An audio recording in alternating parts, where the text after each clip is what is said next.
தாம் தன்ன தாம் தன்ன தானா தாம் தன்ன தாம் தன்ன தாம் தன்ன தானா. பிறந்தது பனையூறு மண்ணு மருத நாயகம் என்பது பேர்களில் ஒன்று. நாயகம் என்பது பேர்களில் ஒன்று.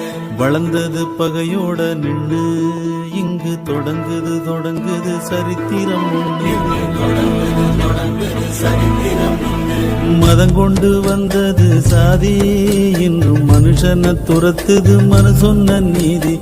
சித்தங்கலங்குது சாமி இது ரத்த வெறி கொண்டு ஆடுற பூதன்னத்தாம் தன்னத்தானா. பிறந்தது பனையூறு மண்ணு மருத நாயகம் என்பது பேர்களில் ஒன்று. நாயகம் என்பது பேர்களில் ஒன்று. வளர்ந்தது பகையோட நின்று இங்கு தொடங்குது சரித்திரம் ஒன்று. தொடங்குது சரித்திரம்.